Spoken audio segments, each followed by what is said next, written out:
नमः शिवाय। शिवजी सदा सहाय। ओम नमः शिवाय। गुरुजी सदा सहाय। रुद्र संहिता के पार्वती खंड का 32वां और 33वां अध्याय। मेनका का कोप भवन में प्रवेश, भगवान शिव का हिमवान के पास सप्तऋषियों को भेजना तथा हिमवान द्वारा उनका सत्कार, सप्तऋषियों तथा अरुंधति का और महर्षि वशिष्ठ का मैना और हिमवान को समझाकर पार्वती का विवाह भगवान शिव के साथ करने के लिए कहना। ब्रह्मा जी कहते हैं, ब्राह्मण रूपधारी शिवजी के वचनों का मैना के ऊपर बड़ा प्रभाव पड़ा और उन्होंने दुखी होकर पति से कहा, गिरिराज, इस वैष्णव ब्राह्मण ने शिवजी की जो निंदा की है उसे सुनकर मेरा मन उनकी ओर से बहुत खिन्न एवं विरक्त हो गया है। शैलेश्वर रुद्र के रूप, शील और नाम सभी कुत्सित हैं। मैं उन्हें अपनी सुलक्षणा पुत्री कदापि नहीं दूंगी। यदि आप मेरी बात नहीं मानेंगे तो मैं निस्संदेह मर जाऊंगी। अभी इस घर को छोड़ दूंगी अथवा विष खा लूंगी। पार्वती के गले में फांसी लगाकर गहन वन में चली जाऊंगी अथवा उसे महासागर में डुबो दूंगी, परंतु अपनी बेटी को रुद्र के गले नहीं मरूंगी। ऐसा कहकर मैना तुरंत कोप भवन में चली गई और अपने हार को फेंक कर रोती हुई धरती पर लौट गई। इधर भगवान शिव को इस बात का पता लगा, तब उन्होंने अरुंधति सहित सप्तऋषियों को बुलाया तथा मैना के पास जाकर उन्हें समझाने की आज्ञा दी। शिव जी का आदेश प्राप्त कर भगवान शिव को नमस्कार करके वे दिव्य ऋषि आकाश मार्ग से उस स्थान को चल दिए जहाँ हिमवान की नगरी थी। उस दिव्यपुरी को देखकर उन सप्तऋषियों को बड़ा विस्मय हुआ। वे हिमाचलपुरी की परस्पर प्रशंसा करते हुए सब ऐश्वर्यों से भरे पूरे हिमवान के घर जा पहुंचे।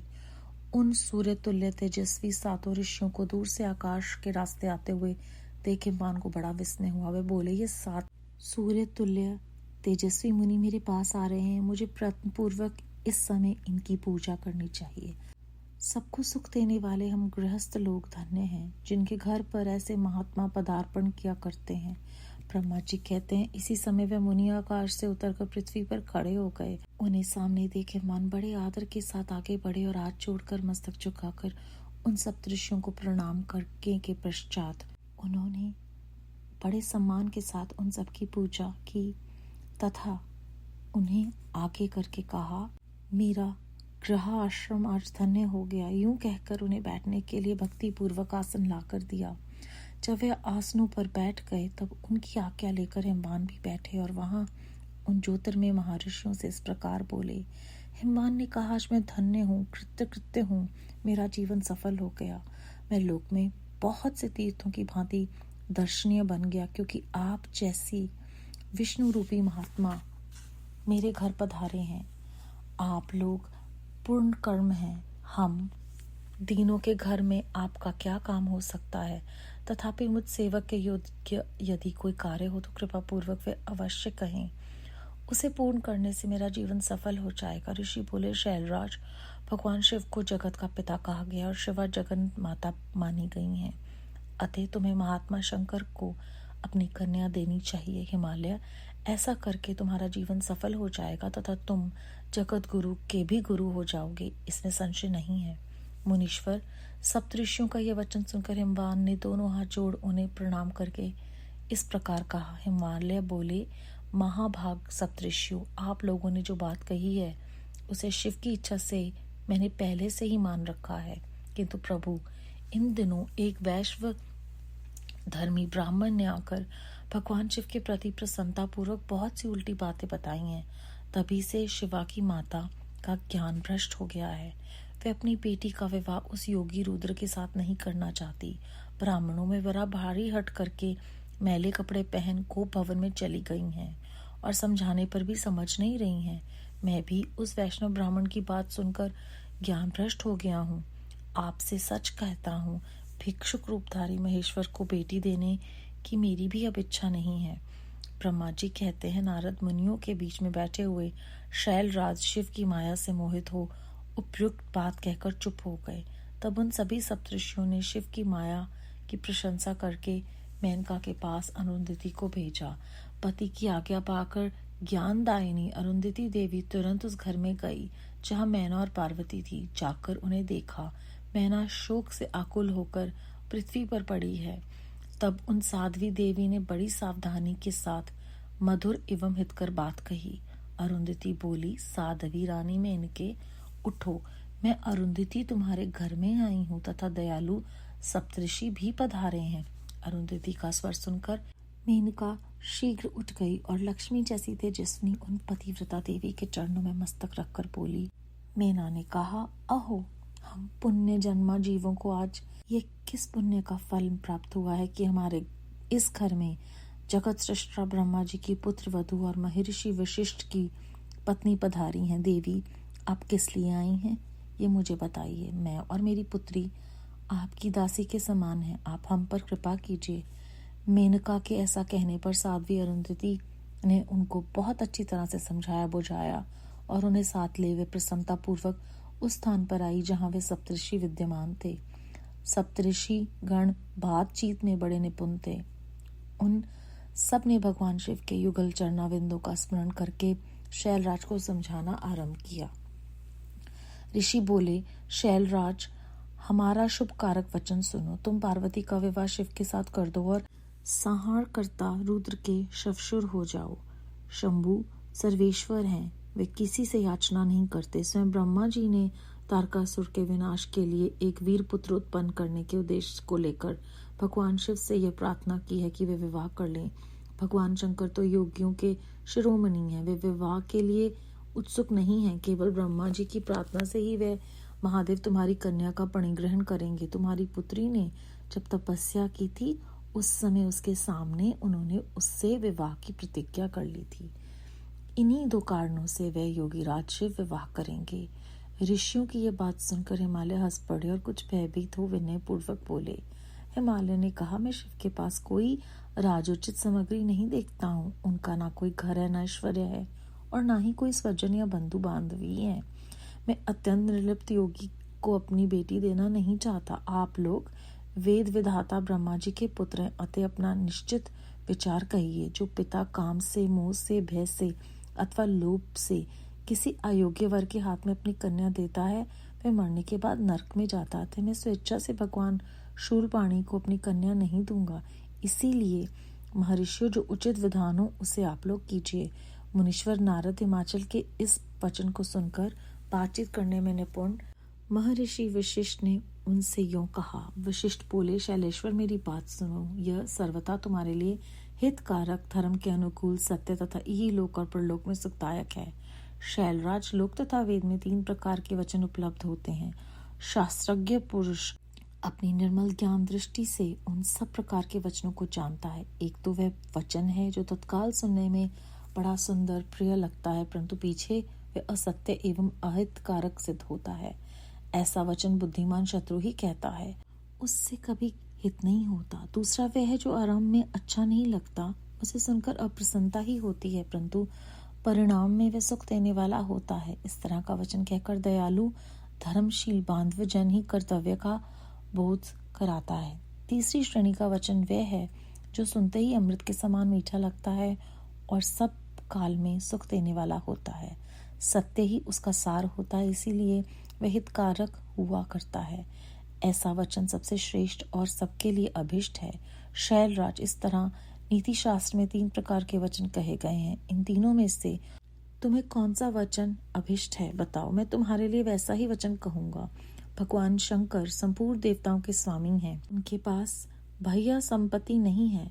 इसका कारण ये है कि उनका चित्त एकमात्र ज्ञान के महासागर में मग्न रहता है, जो ज्ञानानंद स्वरूप और सबके ईश्वर हैं। उन्हें लौकिक बाह्य वस्तु की क्या इच्छा होगी। गृहस्थ पुरुष राज्य और संपत्ति से सुशोभित होने वाले वर को ही अपनी पुत्री देता है, क्योंकि किसी दीन दुखी को कन्या देने से पिता कन्या घाती होता है, उसे कन्या का वध का वाप लगता है। कौन जानता है कि भगवान शंकर दुखी हैं। कुबेर, जिनके किंकर हैं, जो अपनी भृंग भूमि की लीला मात्र से संसार की सृष्टि और संहार करने में समर्थ हैं, जिन्हें गुणातीत परमात्मा प्रकृति से परे परमेश्वर कहा गया है, सृष्टि पालन और संहार करने वाली जिनकी त्रिविध मूर्ति ही ब्रह्मा विष्णु और हर नाम धारण करती है, उन्हें कौन निर्धन अथवा दुखी कह सकता है। ब्रह्मलोक में निवास करने वाले ब्रह्मा, क्षीर सागर में रहने वाले विष्णु तथा कैलाशवासी हर, ये सब शिव की ही विभूतियां हैं। शिव से प्रकट हुई प्रकृति भी अपने अंश से 3 प्रकार की मूर्तियों को धारण करती है। जगत में लीला शक्ति से प्रेरित हो वे अपनी कला से बहुत सा रूप धारण करती हैं। समस्त वांडमय की अधिष्ठात्री देवी वाणी उनके मुख से प्रकट हुई है और सर्वसम्मत स्वरूपिणी लक्ष्मी वक्षस्थल से आविर्भूत हुई हैं तथा शिवा ने देवताओं के एकमात्र हुए तेज से अपने को प्रकट किया है और संपूर्ण दानवों का वध करके देवताओं को स्वर्ग की लक्ष्मी प्रदान की थी। देवी शिवा कल्पांतर में दक्ष पत्नी के उदर से जन्म ले सती नाम से प्रसिद्ध हुई और हर को उन्होंने पति के रूप में प्राप्त किया। दक्ष ने स्वयं ही भगवान शिव को अपनी पुत्री दी थी। सती ने पति की निंदा सुनकर योग बल से अपने शरीर को त्याग दिया था। वे ही कल्याण में सती अब तुम्हारे वीर्य और मैना के गर्भ से प्रकट हुई हैं। शैलराज शिवा जन्म जन्म में शिव की ही पत्नी होती हैं। प्रत्येक कल्प में पुत्री रूपा दुर्गा ज्ञानियों की श्रेष्ठ माता होती हैं। ये सदा सिद्धि सिद्धदायिनी और सिद्ध रूपिणी हैं। भगवान हर चिताभस्म के रूप में सती के असित चूर्ण को ही स्वयं प्रेम पूर्वक अपने अंगों में धारण करते हैं। अतः गिरिराज तुम स्वेच्छा से ही अपनी मंगलमयी कन्या को भगवान हर के हाथ में दे दो। तुम यदि नहीं दोगे तो वह स्वयं प्रियतम के स्थान में चली जाएंगी। देवेश्वर शिव तुम्हारी पुत्री का अनंत कलेश देखकर ब्राह्मण के रूप में इसी तपस्या के स्थान पर आए थे और इसके साथ विवाह की प्रतिज्ञा करके इसे आश्वासन एवं वर देकर अपने आवास स्थान को लौट गए थे। गिरे पार्वती की प्रार्थना से ही शंभु ने तुम्हारे पास आकर इसके लिए याचना की थी और तुम दोनों ने शिव भक्ति में मन लगाकर उनकी उस याचना को स्वीकार कर लिया था। गिरीश्वर अब बताओ फिर किस कारण से तुम्हारी बुद्धि विपरीत हो गई है। भगवान शिव ने देवताओं की प्रार्थना से प्रभावित होकर हम सब ऋषियों को और अरुंधति को भी तुम्हारे पास भेजा है। हम तुम्हें यही शिक्षा देते हैं कि तुम पार्वती को रुद्र के हाथ में दे दो। गिरे ऐसा करने पर तुम्हें महान आनंद प्राप्त होगा। शैलेंद्र यदि तुम स्वेच्छा से अपनी बेटी शिवा को शिव के हाथों में नहीं दोगे तो भावी के बल से ही इन दोनों का विवाह हो जाएगा। तात भगवान शंकर ने तपस्या में लगी हुई पार्वती को ऐसा ही वर दिया है। ईश्वर की हुई प्रतिज्ञा कभी पलट नहीं सकती। गिरिराज ईश्वर के वश में रहने वाले समस्त साधु पुरुषों की भी प्रतिज्ञा का संसार में किसी के द्वारा उल्लंघन होना कठिन है, फिर साक्षात ईश्वर की प्रतिज्ञा के लिए तो कहना ही क्या। अध्याय 32 और 33 समाप्त। इस अध्याय में हमने जाना कि जब मैना गुस्से से अपने कक्ष में चली जाती हैं तो शिवजी भगवान के आदेश पर सप्तऋषि और अरुंधति हिमवान के पास जाते हैं। उन्हें आया देखकर हिमवान कहते हैं कि हम बहुत ही धन्य हैं कि आप यहाँ पर पधारे हैं, और वो उनकी प्रयत्न पूर्वक पूजा करने के लिए कहते हैं। और फिर वो कहते हैं कि जो गृहस्थ के लोग हैं वो बहुत धन्य हैं। भाव कि हम सब जो गृहस्थी में हैं वो बहुत धन्य हैं क्योंकि हम दूसरों को सुख देते हैं, और वो अपने आप को बहुत भाग्यशाली मानते हैं कि ये सब मेरे घर पर पहुँचे हैं। और वो कहते हैं कि मेरा घर आज धन्य हो गया क्योंकि आप यहाँ आए हैं। फिर उन्होंने हमें यहाँ पर बताया है कि अरुंधति जो हैं वो बहुत प्यार से सावधानी के साथ मधुर भाषा में मेनका के हित में बात करती हैं। तो हमें उन्होंने यहाँ पर प्रेरणा के लिए बताया है कि जब भी हमें किसी से बात करनी है तो बहुत सावधानी के साथ प्यार से और सबकी भलाई वाली बात करनी है। और बार बार इस अध्याय में ये बताया गया है कि जो महर्षि गण हैं, वशिष्ठ जी हैं, अरुंधति हैं, वो बात करने में निपुण हैं। इससे हमें ये समझ में आता है कि हमें जो बात करनी है उसे जब हम एक परमात्मा की कृपा से एक अच्छे ढंग से करेंगे तो सामने वाला उस बात को समझेगा।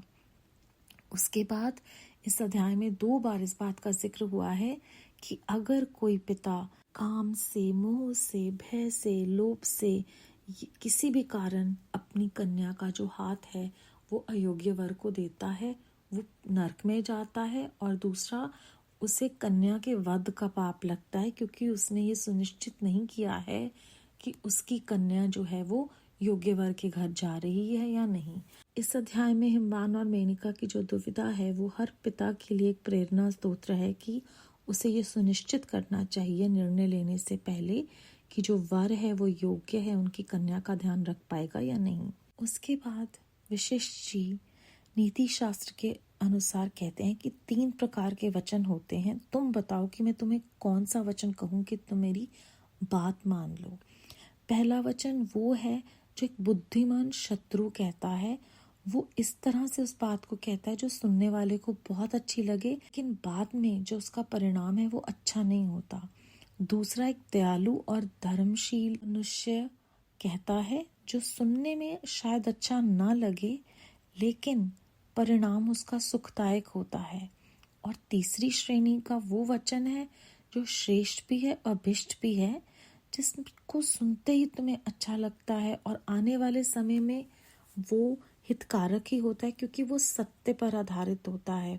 तो वशिष्ठ जी कहते हैं कि तुम मुझे बताओ, मैं तुम्हें इनमें से किस तरह का वचन बताऊं कि तुम शिवा का विवाह शिव जी के साथ करने के लिए मान जाओ। फिर उसके बाद वो कहते हैं कि जो शिव जी महाराज हैं वो तो संपूर्ण देवताओं के स्वामी हैं, उनके पास लौकिक संपत्ति नहीं है, क्योंकि उनका तो ध्यान केवल ज्ञान महासागर में ही मगन है। और वो ये भी कहते हैं कि तुम अपनी इच्छा से अपनी बेटी का विवाह शिव जी से कर दो, नहीं तो भावी के बल से इन दोनों का विवाह हो जाएगा।